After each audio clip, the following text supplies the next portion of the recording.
So commissions and cookie policies, guys, when it comes to affiliate marketing, are things that you need to keep a very, very close eye on. Certain things will give you monthly recurring revenue. That tends to be with a lot of older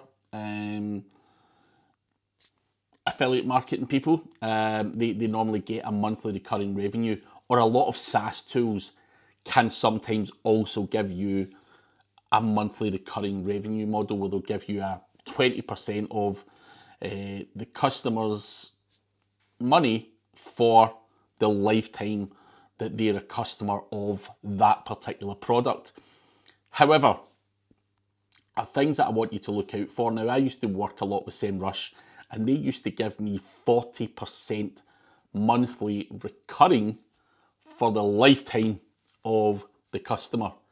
Now, in January 2023, SEMrush stopped that completely, absolutely stopped it. Now, I can understand why. SEMrush really don't want to be giving up 40% of their revenue to affiliates.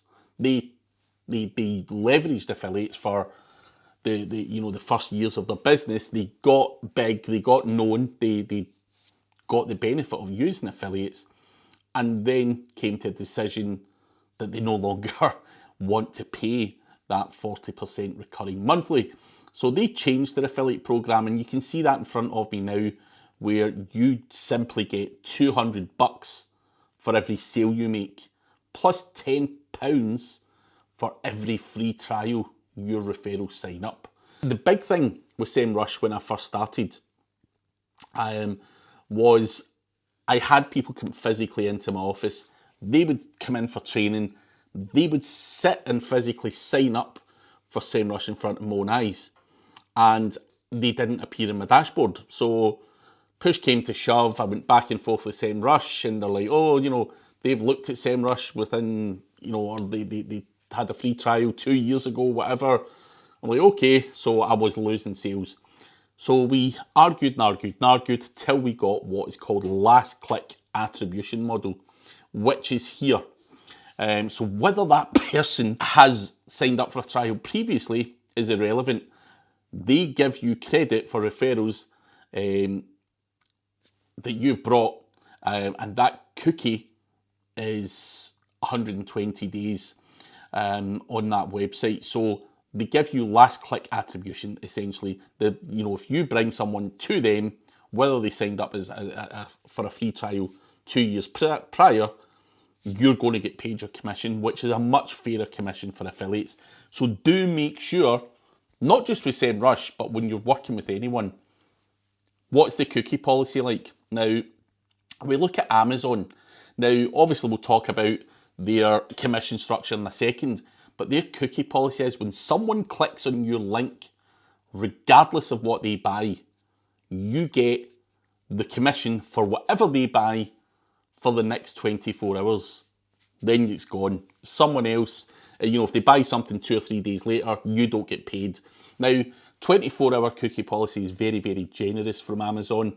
It's a fair way for affiliates to lead people to Amazon and get a cut of whatever they buy. Now, whether they came through your golf website, for example, and then they went and bought a pair of shorts or swimming trunks or whatever it might be, which might be completely irrelevant from what you list on your website, you still get a commission. So that cookie, that click, anything they buy within 24 hours is for you.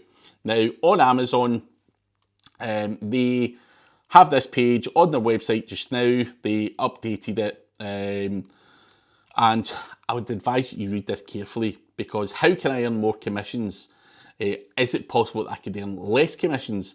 Now, they tell you roughly what the kind of percentages are down here. So home improvement, they would give you 7% of that. Now, different niches, of course, get different percentages. I was in the golf niche and they cut that down to 3%. Now, it also depends on the volume you send them. They can put you on a higher tier if you're getting sheer volume. So you can negotiate with these people and you can try and fight for more money. Now, obviously, Amazon Associates, customer clicks on Amazon link to a shoes detail page from your website. They go and buy something else, you get a much smaller commission. It's not 10% of everything. So you see here in this example, customer buys fashion devices, hobbies, and home products. So fashion might be nothing to do with you on your website. So it's an indirect qualified purchase. They're only going to give you 1.5% of that sale. So it's still generous. So you can see the different scenarios here where you're a fashion focused publisher, scenario 1, who doesn't generate a lot of sales on Amazon, but the vast majority of your earnings result from purchase products related to fashion.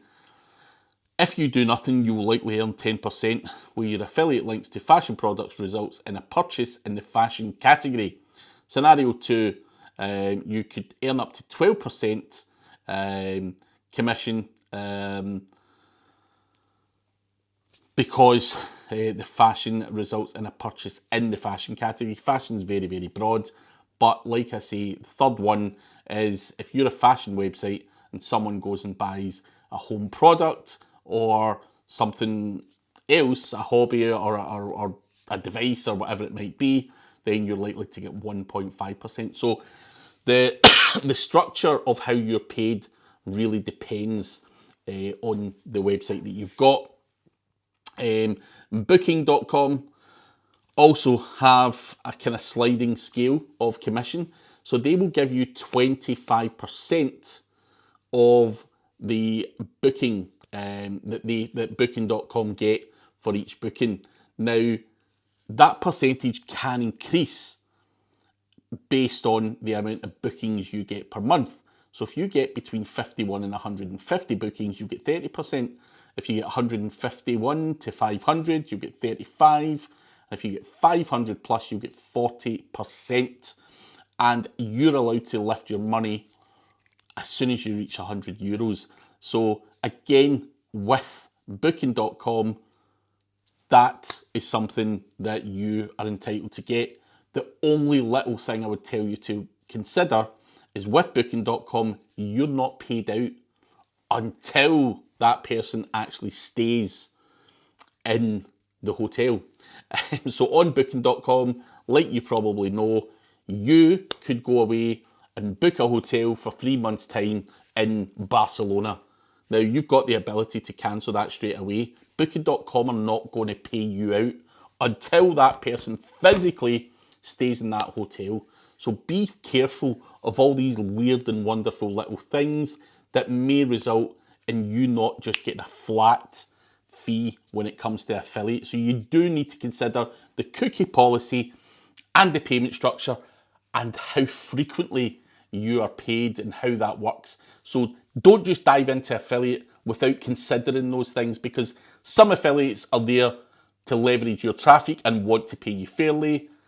Other affiliates are there to shaft people for their traffic and get a leg up, and maybe are a bit more unfair when it comes to affiliate marketing. So be wary of the cookie policies and the commissions that you can earn. Do your research. Don't just jump into the first thing you see. And I would always say to anyone, go direct. If you want hotel affiliate, you can go to the Hilton and they'll pay you direct. They don't want you going to Booking.com because, again, they're a middleman. They're making more money. We, the customer, are paying more money going on to Booking.com. You can get the hotel cheaper going direct. The hotel are willing to pay you directly as well and cut out Booking.com. So you may actually get a bigger percentage by going direct to the actual hotels specifically. So that is also something for you to consider. I'm not just saying that with hotels, with anything that you do. Sometimes going direct will pay off a lot better for you.